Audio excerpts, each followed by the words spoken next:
Kembali lagi dalam program Bitok Banjarmasin Pos bicara apa saja bersama Bupati Kabupaten Tabalong Bapak Dr. Haji Anang Sahbiani. Eh, tayangan Bitok juga ditayangkan di 3 platform Banjarmasin Pos, di YouTube Banjarmasin Pos News Video, Instagram Bipos Online dan Facebook Banjarmasin Pos. Baik, kita kembali lagi bersama Pak Anang. Ini mungkin agak sedikit ringan Pak, tapi mungkin juga bisa bermakna dan juga bisa menjadi inspirasi. Kalau tidak salah Pak, kalau tidak salah nih Pak, baru-baru ini Presiden Jokowi kan mengunjungi Kabupaten Tabalong Pak ya. Apakah memang benar Pak? Apakah itu pertama kalinya seorang presiden berkunjung ke Kabupaten Tabalong? Itu satu Pak. Kemudian bagaimana respon masyarakat, kemudian respon semua stakeholder di Kabupaten Tabalong atas kedatangan Presiden Jokowi ke sana, yang sekaligus juga mungkin secara tidak langsung adalah memberi dukungan kepada Kabupaten Tabalong sebagai kawasan yang mendukung IKN. Demikian Pak. Baik, Bung Royan. Jadi memang kalau kunjungan seorang presiden, Pak, ke Tabalong itu memang baru pertama kali. Ya. Walaupun tahun 50-an, Pak, pernah ada kunjungan Presiden Soekarno ke Kewedanaan Tanjung, ya. Kewedanaan Tanjung, Pak. Ya, waktu itu Tabalong masih bergabung dengan Kabupaten Hulu Sungai Utara. Ya. Jadi saya bisa mengatakan, ingin memastikan bahwa ini memang kunjungan pertama seorang presiden ke Indonesia ke Kabupaten Tabalong. Nah, karenanya saya juga dapat membaca dan merasakan sukacita warga Tabalong dalam menyambut kedatangan Presiden Republik Indonesia Bapak Joko Widodo. Luar biasa. Apalagi beliau menyempatkan diri meninjau pasar, Pak. Memang saya bingung juga. Nah, termasuk ya adalah kritik dari teman-teman. Oh, ngapain seorang presiden meninjau pasar? Di Jakarta itu kan banyak pasar yang bagus-bagus, termasuk daerah lain. Tetapi saya bilang, Pak Jokowi ingin memastikan lewat pasar yang sederhana dan masih kumuh-kumuh ini, Pak, walaupun sudah kita benahi, tetapi dari situ lahirlah sebuah prestasi yang luar biasa. Tabalong itu berhasil sebagai kabupaten yang inflasinya paling rendah di Indonesia. Jadi itu sebetulnya substansinya.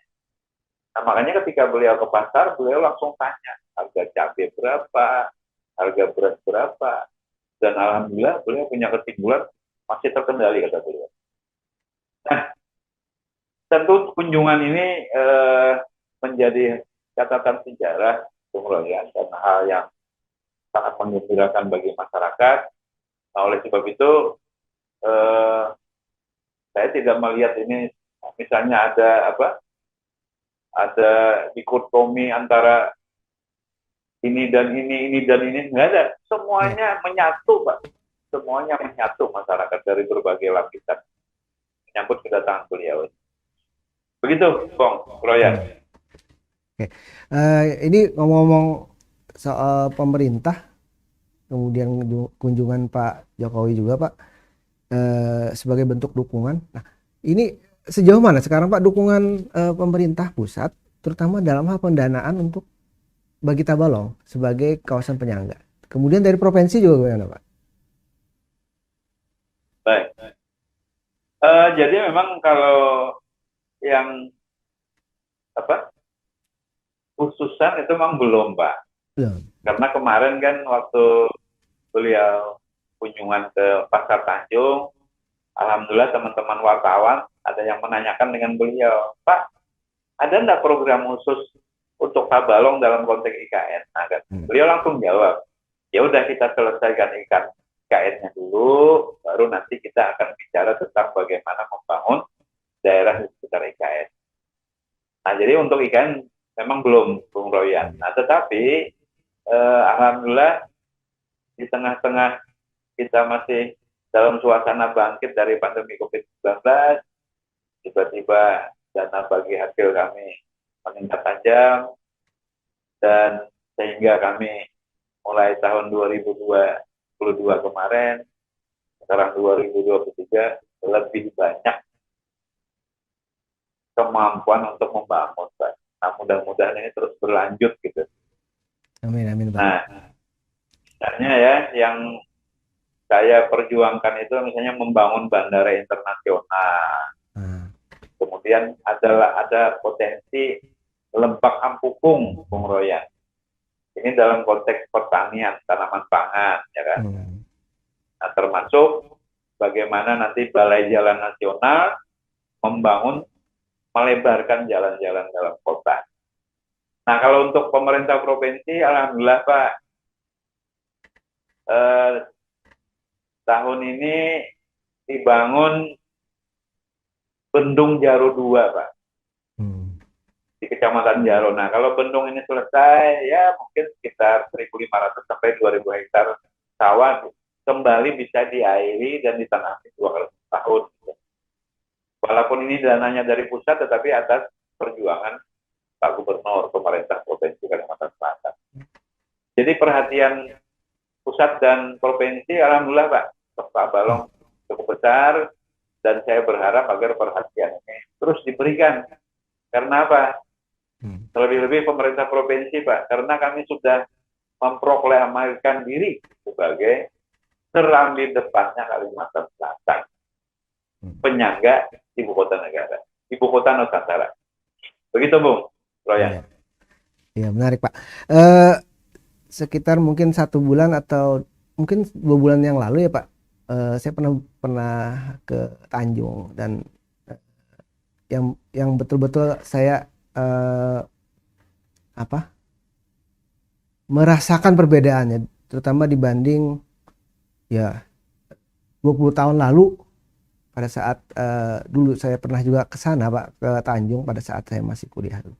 Wah, perbedaannya itu sangat jauh sekali, sangat jauh, terutama terkait infrastruktur. Saya lihat sekarang Tanjung jalannya lebar-lebar, Pak. Jalannya lebar-lebar, kemudian kotanya sangat berkembang, sangat berkembang. Bahkan kalau dalam perspektif saya sebagai jurnalis, dari sejumlah ibu kota kabupaten di hulu sungai yang progresnya sangat pesat itu adalah kota Tanjung. Nah, ini visi Pak Anang sebagai Bupati Kabupaten Tabalong. Sudah periode pertama, kemudian ini masuk ke periode kedua. Nah, ini akan dibawa kemana nih, Pak? Ke arah mana? Kemudian dalam pembangunan fisik mungkin akan sebesar apa bayangan Pak Anang untuk membangun Tabalong dan khususnya kota Tanjung nih, Pak? Baik, Bung Royan. Jadi kami menyadari, Bung, bahwa Tabalong ini kabupaten yang paling ujung dalam konteks Kalimantan Selatan ya. Jadi Bung Royan kalau mau ke Tanjung itu pasti niat. Ya. Kan beberapa minggu, ya kan? Ya. Nah, beda kalau misalnya Bung Royan mau ke Martapura. Itu 2 jam sebelum ke Martapura muncul, ayo kita cari batu-batuan di Martapura, berangkatlah ke Martapura. Tapi kalau ke Tanjung kan mesti niat dulu kan, Pak. Nah, oleh sebab itu saya berpikir bagaimana menciptakan daya tarik agar orang mau datang ke Tabalong. Nah, tetapi yang pertama yang membuat kami yakin bahwa orang akan datang ke Tabalong, orang akan minat di Tabalong setelah kami mempelajari ternyata posisi Tabalong itu, Bung Royan, di tengah, bukan di ujung. Bukan di ujung. Nah, bukan di ujung. Nah, terbukti dari Tanjung ke IKN 4 jam, dari Tanjung ke Banjarmasin maksimal 5 jam, ya kan? Sekarang bisa 4 jam lewat Margasari. Kemudian ke Palangkaraya lewat dari itu timur juga 4 jam. Nah, artinya Tabalong ini di tengah-tengah. Dan bagi orang Kalimantan Tengah, yang mau ke Banjarmasin atau mau ke Kalimantan Timur, itu mereka harus lewat Tabalong. Orang Kaltim mau ke Banjarmasin harus lewat Tabalong. Iya. Orang Banjarmasin, Banjarbaru, Martapura dan sekitarnya mau ke Kaltim juga harus lewat Tabalong. Nah, oleh sebab itu saya berpikir bagaimana agar orang tidak lewat saja tetapi datang dan menginap. Nah, oleh sebab itu infrastruktur kota kita bangun, alhamdulillah didukung oleh para investor ya. Sekarang ada hotel bintang 4, bintang 2 dan lain-lain. Dan ini masih antri, ada rencana pembangunan hotel bintang 5. Nah, kami menyediakan infrastruktur pendukung supaya orang tidak hanya lewat tadi oke, nginap. Saya minta dengan Persatuan Hotel dan Restoran, kalian jangan bikin tarif hotel, tarif kamar dan makan yang mahal, ya kan? Iya. Supaya apa? Supaya salah satu pertimbangan orang nginap dan mampir di Tabalong itu karena apa? Karena hotelnya bagus tapi murah, makanannya enak tapi terjangkau. Nah, ini sudah mulai berjalan, tetapi terus kami kawal gitu. Nah, lalu kami menyiapkan prasarana lain. Misalnya ya, kalau orang mau ke sini mau goes, kita sudah punya sirkuitnya. Orang mau apa? Yang motor itu? Trail. Motocross. Motor kami punya sirkuit, ya kan? Atau orang mau main golf yang 9 hole, kita ada lapangan golf. Mau renang ada kolam renang dan lain-lain. Nah, inilah termasuk yang terakhir, Bung Royan, Masjid Agung Asyuratul Mustaqim ya, masjid besarnya Tabalong itu sedang kita bangun kembali, coba pertengahan tahun selesai, lalu di depannya kita bangun air mancur, taman air mancur yang jadi satu dengan kawasan masjid. Jadi orang datang beribadah, oke. Kemudian tempat wisata religiusnya juga kami benahi. Ada Masjid Pusaka, ada makam Syekh Nafis, kegiatan-kegiatan haulan yang banyak disukai juga kami gelar setiap tahun.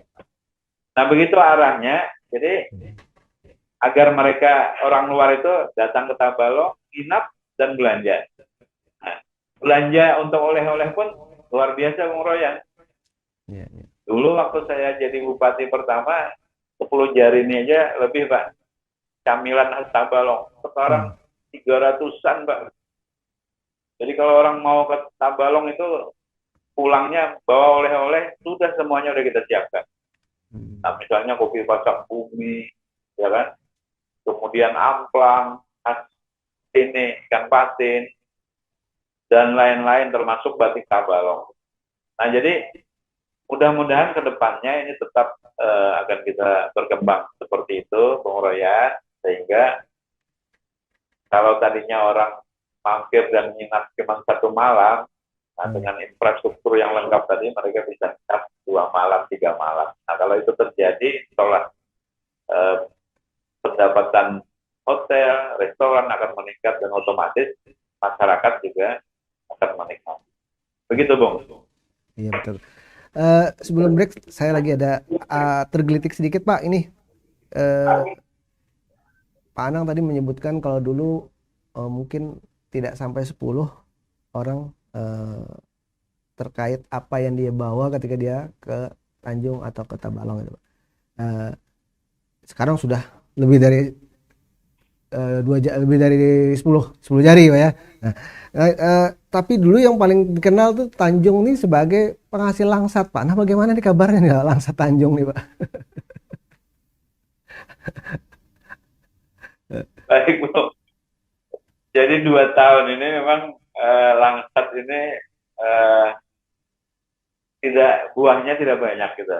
Sehingga saya tidak sempat kirim ke Mipos gitu. Biasanya saya kirim. Ini kan karena apa? Karena cuaca, Bung. Jadi buah itu dia tidak boleh kebanyakan. hujan, tidak boleh Hmm. kebanyakan panas ya, harus seimbang gitu. Nah makanya tadi sempat saja ada buah langka Tanjung itu, tetapi tidak sebanyak tahun-tahun itu. Nah ini ya juga yang sedang kami pikirkan, Bung. Eh, kan Bung Royan tahu lah, sebagian salah satu durian yang paling enak itu kan dari Tanjung, Pak. Iya. Dalam berbagai lomba yang dilakukan oleh pemerintah provinsi, kita selalu masuk 3 besar. Hmm. Nah, tetapi saya bilang sama teman-teman, apakah durian seperti ini nanti yang disukai oleh orang-orang di IKN? Nah, oleh sebab itu, kami sudah bekerja sama dengan salah satu balai ya di Jakarta, di bawah pertanian. Nah, bagaimana mengawinkan durian-durian yang enak ini dengan misalnya papakin. Nah, akhirnya melahirkan likul, ya kan? Kemudian apa? Kemundai. Jadi kalau mau keras yang aliran keras, ambil aja durian Tanjung. Tetapi kalau aliran yang kada keras, ambil aja papakin. Tapi yang tengah-tengahnya ada likul atau kemundai. Nah, ini maksudnya apa? Supaya terbuka pasar yang luas. Karena orang di IKN kan durian Bogor, durian Medan, montong ya kan, ya kan, yang tidak sekeras durian Tanjung gitu. Kalau durian Tanjung ini kan ada yang namanya diberi nama Gantar Bumi gitu. Jadi saking kerasnya. Saking kerasnya, Pak. Saking kerasnya. Nah itu upaya-upaya kita. Nah termasuk tadi langsat. Mudah-mudahan tahun depan ya ada upaya, karena kalau kita lihat durian montong itu kan Bung, dia berbuah sepanjang tahun. Kemudian waktu saya tugas di Kabupaten Baritokuala Pak, tahun 88 sampai tahun 2000, itu di salah satu desa ada rambutan yang berbuah sepanjang tahun. Nah waktu itu saya tanya, nah ternyata soal air aja, kalau airnya tersedia dikelola dengan baik dia akan menyebabkan tanaman buah-buahan itu akan panjang tahun. Nah ini yang sedang kami kaji kalau memang memungkinkan, karena bagaimanapun juga langsat Tanjung ini sangat dikenal sudah saja di Banjarmasin, tetapi juga di Kalimantan Timur dan Kalimantan Tengah. Tapi Bung Royan, saya ingatkan, walaupun ini disampaikan oleh teman-teman secara guyon ya, tetapi saya menyikapinya secara serius. Jadi ketika teman-teman ke Banjarmasin, ada orang jualan langsat, lalu ada tulisan kayak gini ya, jadi tulisannya tuh langsat Tanjung Manis gitu. Langsat Tanjung Manis. Jadi ketika dibeli, dirasai, di rumah mantap. Akhirnya kembali kepada pedagang tadi. Kenapa? Makanya sudah ditulis langsat Tanjung Manis. Nah, ulun hanya mengatakan bahwa langsat Tanjung itu manis, bukan mengatakan langsat ulun manis gitu. Jadi, gitu Bung.